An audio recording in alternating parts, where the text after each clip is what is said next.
It's chapter 8 time of Sea of Monsters. So when we last left, Percy, Annabeth, and Tyson are off to try to find the Golden Fleece. Golden Fleece is from an earlier mythological story about Jason and the Argonauts. I will try to find a copy of it and put it in Google Classroom if you want to read more of that background. But for now, grab your book, settle back, open up page 107. We board the Princess Andromeda. I was staring at the waves when Annabeth and Tyson found me. "What's going on?" Annabeth asked. "I heard you calling for help." "Me too," Tyson said. "Heard you yell, 'Bad things are attacking.'" "I didn't call you guys. I said I'm fine." "But then who?" Annabeth noticed 3 yellow duffel bags, then the thermos and the bottle of vitamins I was holding. "What?" "Just listen," I said. "We don't have much time." I told them about my conversation with Hermes. By the time I was finished, I could hear screeching in the distance. Patrol harpies picking up our scent. "Percy," Annabeth said, "we have to do the quest." "We'll get expelled, you know. Trust me, I'm an expert on getting expelled." "So if we fail, there won't be any camp to come back to." "Yeah, but you promised Chiron. I promised I'd keep you from danger. I can only do that by coming with you. Tyson can stay behind and tell them, 'I want to go,'" Tyson said. "No," Annabeth's voice sounded close to panic. "I mean, Percy, come on. You know this is impossible." I wondered again why she had such a grudge against Cyclops. There was something she wasn't telling me. She and Tyson both looked at me, waiting for an answer. Meanwhile, the cruise ship was getting farther and farther away. The thing was, part of me didn't want Tyson along. I spent the last 3 days in close quarters with the guy, getting razzed by the other campers and embarrassed a million times a day, constantly reminded that I was related to him. I needed some space. Plus, I didn't know how much help he'd be or how I'd keep him safe. Sure, he was strong, but Tyson was a little kid. I could see him freaking out and starting to cry while we were trying to sneak past a monster or something. He'd get us all killed.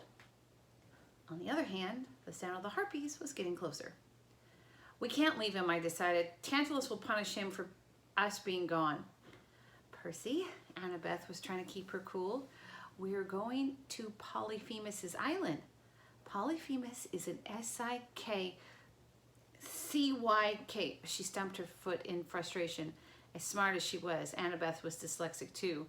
We could have been there all night while she tried to spell Cyclops. "You know what I mean." "Tyson can go," I insisted, "if he wants to." Tyson clapped his hands. "Want to."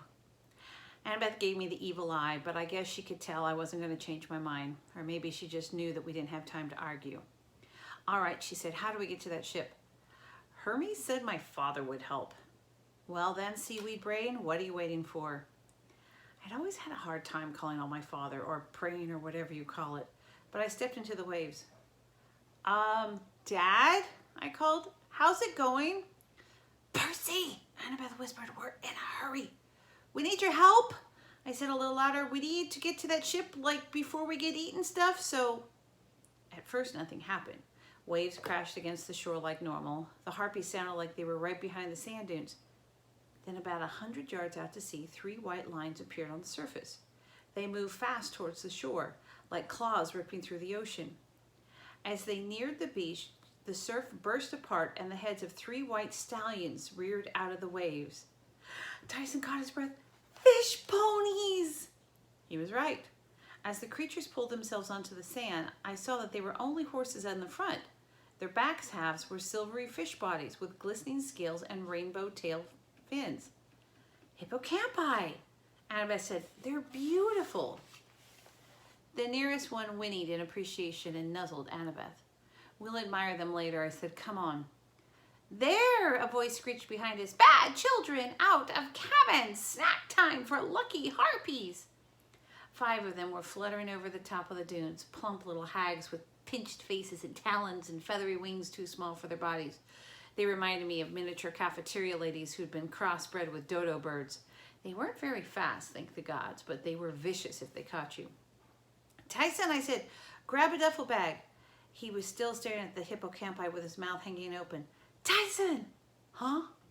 Come on! With Annabeth's help, I got him moving. We gathered the bags and mounted our steed.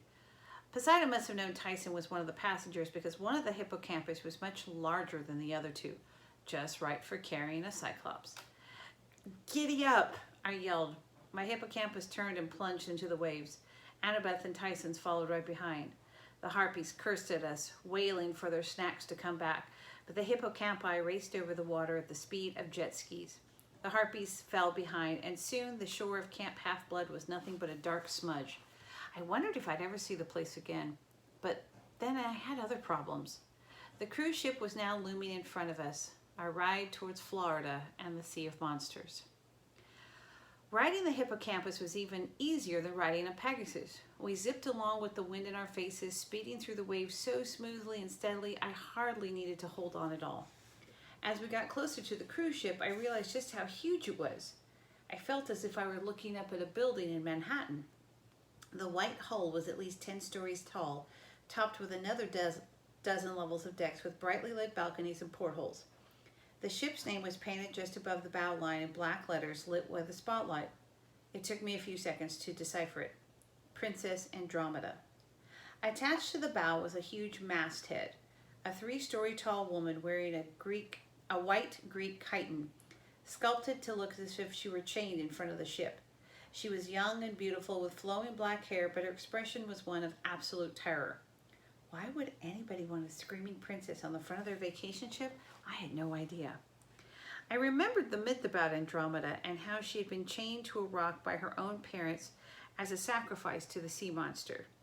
Maybe she'd gotten too many F's on her report card or something.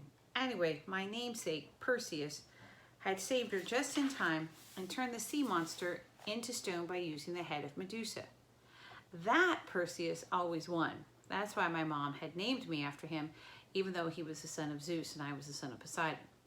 The original Perseus was one of the only heroes in the Greek myths who got a happy ending. The others died, betrayed, mauled, mutilated, poisoned, or cursed by the gods. My mom hoped I would inherit Perseus's luck. Judging by how my life was going so far, I wasn't real optimistic. How do we get aboard? Annabeth shouted over the noise of the waves, but the hippocampi seemed to know what we needed. They skimmed along the starboard side of the ship, riding easily through the huge wake, and pulled up next to a service ladder riveted to the side of the hull. You first, I told Annabeth. She slung her duffel bag over her shoulder and grabbed the bottom rung. Once she hoisted herself onto the ladder, her hippocampus whinnied a farewell and dove underwater. Annabeth began to climb. I let her get a few rungs up, then I followed her. Finally, it was just Tyson in the water. His hippocampus was treating him to 360-degree aerials and backward ollies, and Tyson was laughing so hysterically the sound echoed up to the side of the ship. Tyson, shh, I said, come on, big guy. Can't we take Rainbow? He asked, his smile fading. I stared at him. Rainbow? The hippocampus whinnied as if he liked his new name. We have to go, I said. Rainbow, well, he can't climb ladders. Tyson sniffled. He buried his face in the hippocampus mane. I will miss you, Rainbow. The hippocampus mane made a neighing sound that I could have sworn was crying. Maybe we'll see him again sometime, I suggested. Oh, please, Tyson said, perking up immediately. Tomorrow? I didn't make any promises, but I finally convinced Tyson to say his farewells, grab a hold of the ladder. With a final sad whinny, Rainbow the hippocampus did a backflip and dove into the sea. The ladder led to a maintenance deck stacked with yellow lifeboats. There was a set of locked double doors, which Annabeth managed to pry open with her knife, and a fair amount of cursing in ancient Greek. I figured we'd have to sneak around, being stowaways and all, but after checking a few corridors and peering over balconies into a huge central promenade lined with closed shops, I began to realize there was nobody to hide from. I mean, sure, it was the middle of the night, but if we walked half the length of the boat and met no one, we passed 40 or 50 cabin doors and heard no sound behind any of them. It's a ghost ship, I murmured. No, Tyson said, fiddling with the strap of his double bag. Bad smell. Annabeth frowned. I don't smell anything. Cyclops are like satyrs, I said. They can smell monsters. Isn't that right, Tyson? He nodded nervously. Now that we were away from Camp Half-Blood, the mist had distorted his face again. Unless I concentrated very hard, it seemed that he had 2 eyes instead of 1. Okay, Annabeth said. So what exactly do you smell? Something bad, Tyson answered. Great, Annabeth said. That clears it up. We came outside on the swimming pool level. There were rows of empty deck chairs and a bar closed off with a chain curtain. The water in the pool glowed eerily, sloshing back and forth from the motion of the ship. Above us, fore and aft, were more levels, a climbing wall, a putt-putt golf course, a revolving restaurant, but no sign of life. And yet, I sensed something familiar, something dangerous. I had the feeling that if I weren't so tired and burned out on adrenaline from our long night, I might be able to put a name to what was wrong. We need a hiding place, I said, somewhere safe to sleep. Sleep, Annabeth agreed warily. We explored a few more corridors until we found an empty suite on the 9th level. The door was open, which struck me as weird. There was a basket of chocolate goodies on the table, an ice-brown bottle of sparkling cider on a nightstand, and a mint on the pillow with a handwritten note that said, "Enjoy your cruise." We opened our duffel bags for the first time and found that Hermes had really thought of everything. Extra clothes, toiletries, camp rations, a Ziploc full of cash, a leather pouch full of golden drachmas. He even managed to pack Tyson's oilcloth with his tools and metal bits, and Annabeth's cap of invisibility, which made them both feel a lot better. I'll be next door, Annabeth said. You guys don't drink or eat anything. You think this place is enchanted? She frowned. I don't know. Something isn't right. Just be careful. We locked our doors. Tyson crashed on the couch. He tinkered for a few minutes on his metalworking project, which he still wouldn't show me, but soon enough he was yawning. He wrapped it up in his oilcloth and passed out. I lay on the bed and stared out the porthole. I thought I heard voices out in the hallway like whispering. I know that couldn't be. We walked all over the ship and had seen nobody. But the voices kept me awake. They reminded me of my trip to the underworld, the way the spirits of the dead sounded as they drifted past. Finally, my weariness got the best of me. I fell asleep and had my worst dream yet. I was standing in the cavern on the edge of an enormous pit. I knew the place too well, the entrance to Tartarus, and I recognized the cold laugh that echoed from the darkness below. If it isn't the young hero, the voice sounded like a knife blade scraping across stone, on his way to another great victory. I wanted to shout at Kronos to leave me alone. I wanted to draw a riptide and strike him down, but I couldn't move. And even if I could, how could I kill something that had already been destroyed, chopped into pieces and cast into eternal darkness?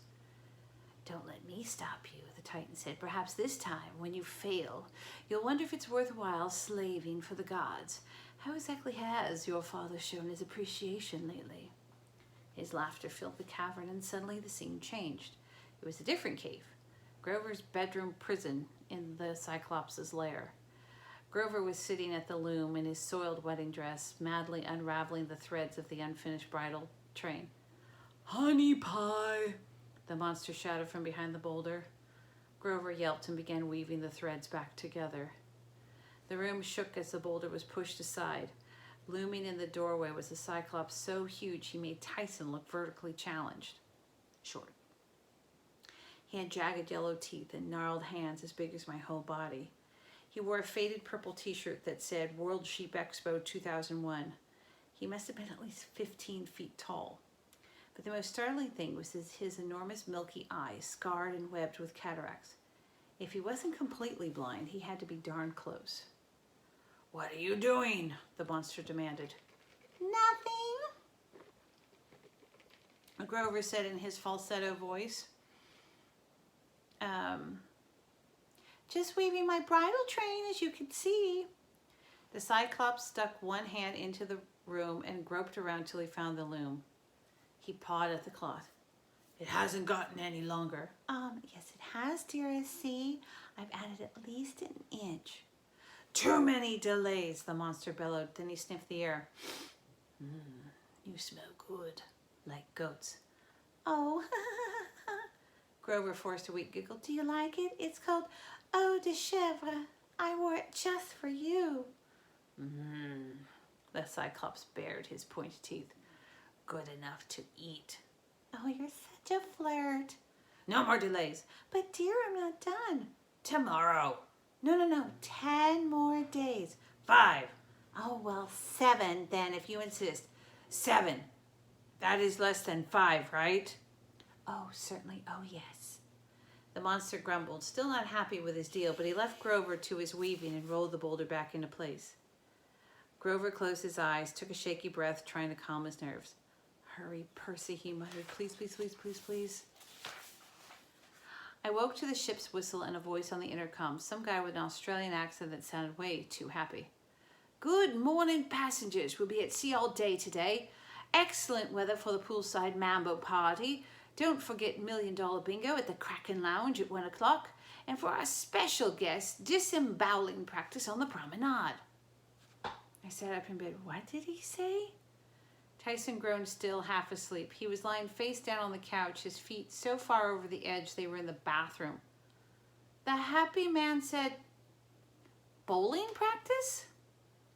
I hoped he was right, but then there was an urgent knock on the suite's interior door.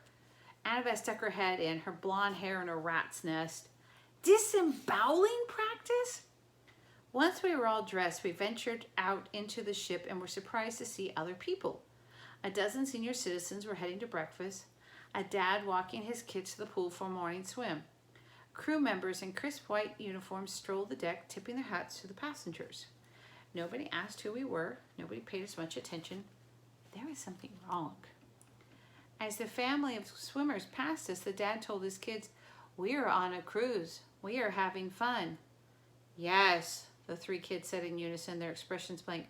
We are having a blast. We will swim in the pool. They wandered off. Good morning, a crew member told us, his eyes glazed. We were all enjoying ourselves aboard the Princess Andromeda. Have a nice day. And he drifted away. Percy, this is weird, Annabeth whispered. They're all in some kind of trance. Then we passed the cafeteria and saw our first monster. It was a hellhound. A black mastiff with its front paws up on the buffet line, its muzzles buried in the scrambled eggs. It must have been young because it was small compared to most, no bigger than a grizzly bear. Still, my blood turned cold. I'd almost gotten killed by one of those before. The weird thing was, the middle-aged couple was standing in the buffet line right behind the devil dog, patiently waiting for their turn at the eggs. They didn't seem to notice anything out of the ordinary. Not hungry anymore, Tyson murmured. Before Annabeth or I could reply, a reptilian voice came down from the corridor.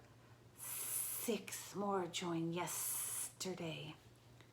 Annabeth gestured frantically towards the nearest hiding place, the women's room, and all 3 of us ducked inside. I was so freaked out it didn't even occur to me to be embarrassed. Something, or more like 2 somethings, slithered past the bathroom door, making the sounds like sandpaper across carpet. Yes, the second reptilian voice said. He draws them. Soon we will be strong. The thing slithered into the cafeteria with a cold hissing that might have been snake laughter. Annabeth looked at me. We have to get out of here. You think I want to be in the girls' restroom? I mean the ship, Percy. We have to get off this ship. Smells bad, Tyson agreed. And dogs eat all the eggs? Annabeth is right. We must leave the restroom and ship. I shuddered. If Annabeth and Tyson were actually agreeing on something, I figured we better listen. Then I heard another voice outside, one that chilled me worse than the monsters. Only a matter of time. Don't push me, Agrius. It was Luke's. Beyond a doubt, I would never forget his voice. I'm not pushing you, another guy growled. His voice was deeper and even angrier than Luke's.